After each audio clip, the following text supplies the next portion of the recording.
The David case seems to get darker by the day. Fans are now accusing David of hiding Reddit posts, while even more disturbing clips from his past interviews are resurfacing. And to make things worse, his Fortnite account has been active. David himself has spoken about an alter ego, one he says that destroys the very relationships that inspire his music. I honestly cannot believe what I just saw in this music video. You'll see in the last half of this video. There's just so many red flags in all of this. The police are on top of it and they're going to figure it out, but man, here's where he brings up the romantic homicide music video with the bloody shirt and the blindfold.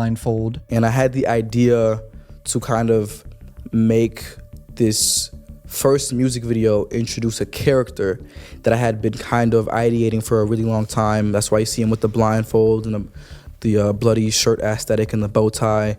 I'm really big into anime and I'm really big into manga. And I wanted to make my own manga series at one point, and I was writing a lot of poems and writing a lot of things for it.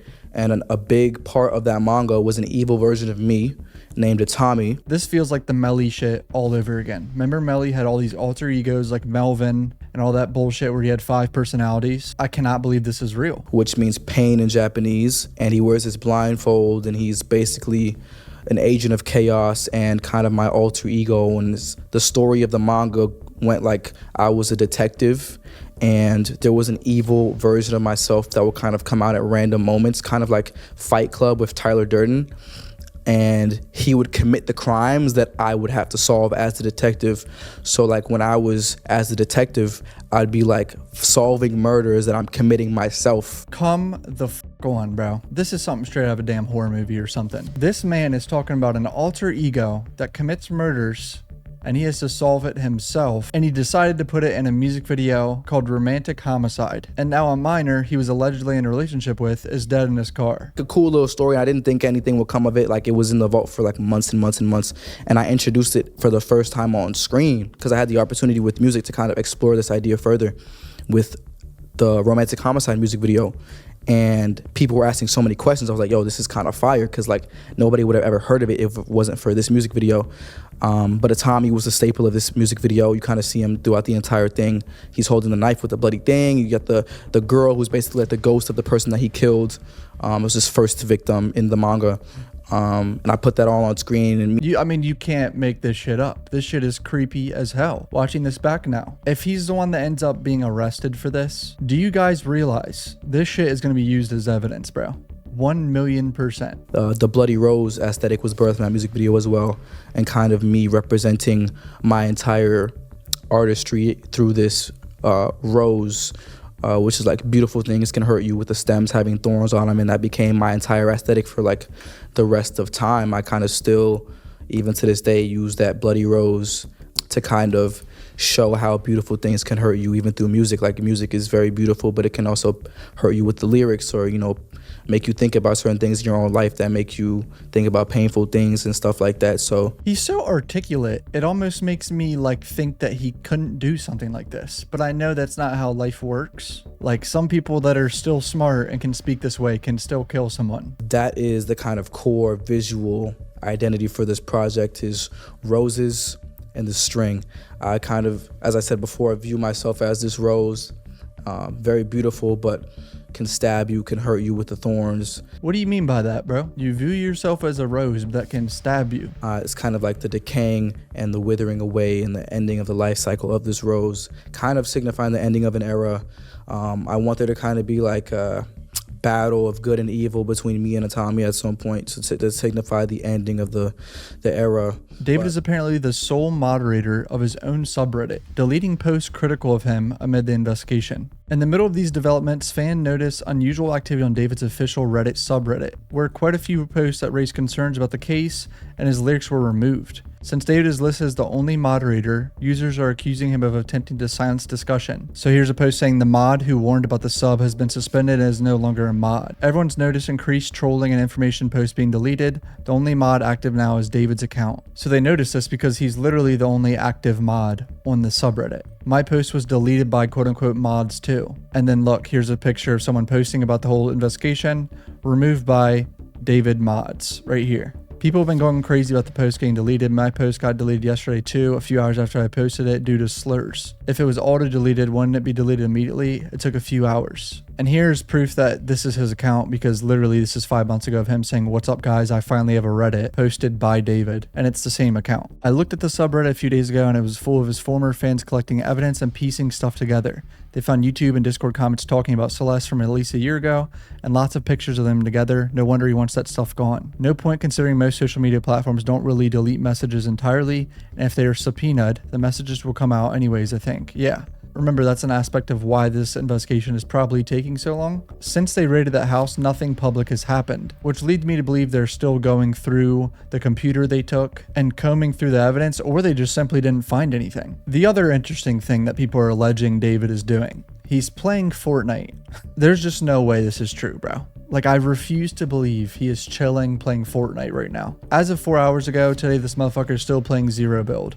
And they linked to Fortnite tracker, David the Coolest. I would imagine he's played on this account before in the past, and people are like, this is his account, so he's playing.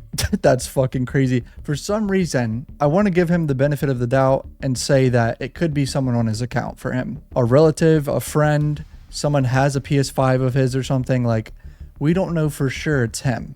The amount of speculation that is going on now is insane, dude. What if he is actually playing Fortnite though? And once again, people are just saying, why is this man not in jail? Guys, we got to pump the brakes on this. It's a big investigation. My understanding of the issue is that they haven't been able to pin down a time of death or cause of death yet because of how decomposed the body was when it was found. And they would like to wait for the final coroner report before charging him with anything.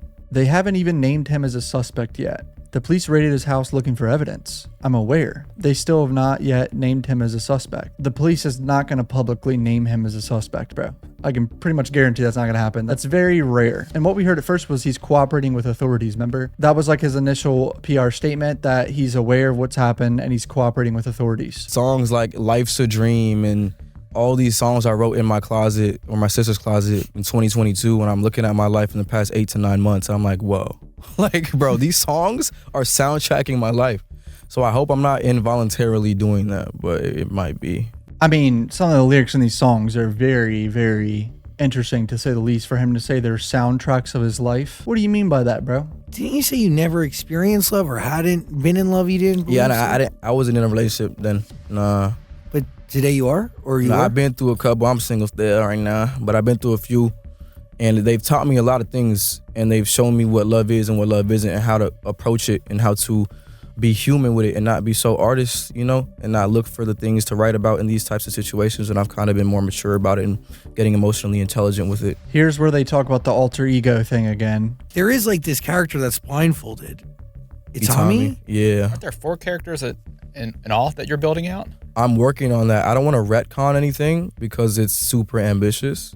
But I definitely want to continue to build out that world and keep the landscape going, especially with the future albums as well, introducing new characters and new alter egos and stuff like that. Yeah. So is it Tommy attached to this album? And that's Japanese for pain. Absolutely, yeah. Tommy is the villain of this album. He's the one that is making me withered and feel all these emotions like grief and pain and confusion. He's the one that is weaving his way into my relationships and ruining them and inducing trauma and things like that. Weaving his way into relationships and ruining them. What you mean by that, bro? Music videos and stuff. So he's basically the agent of chaos in this scenario. Oh, because I was already skeptical about the song when I made it. Like, I was like, okay, maybe it's just too dark, I don't know what I'm doing. I held on to it for a minute until I decided to play it for my mom, and she hated it, and that was my cue.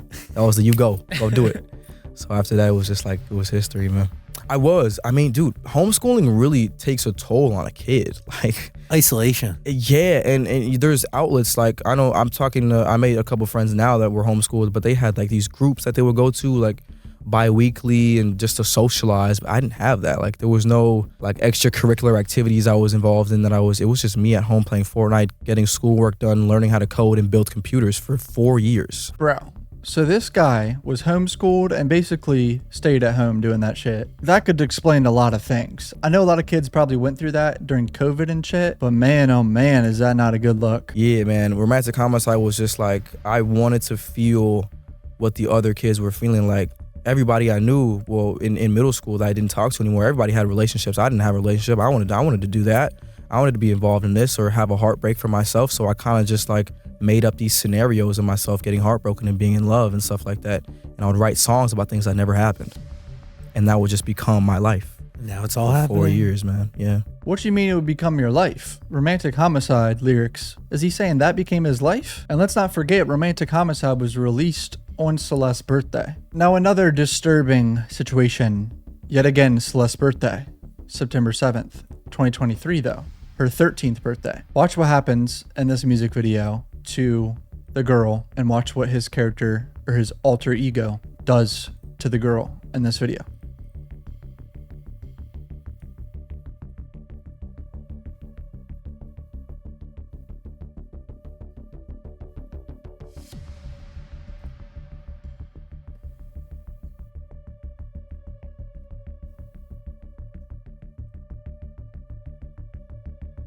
Your eyes aren't deceiving you.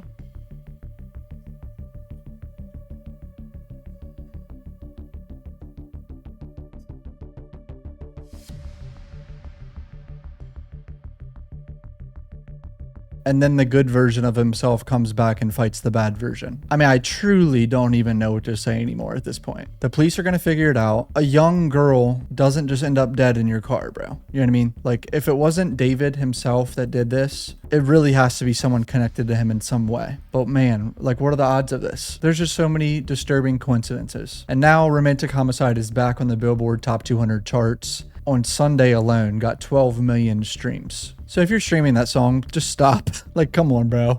What are we doing? Love you guys. Thanks for the support. Rest in peace, Celeste. Peace out, man.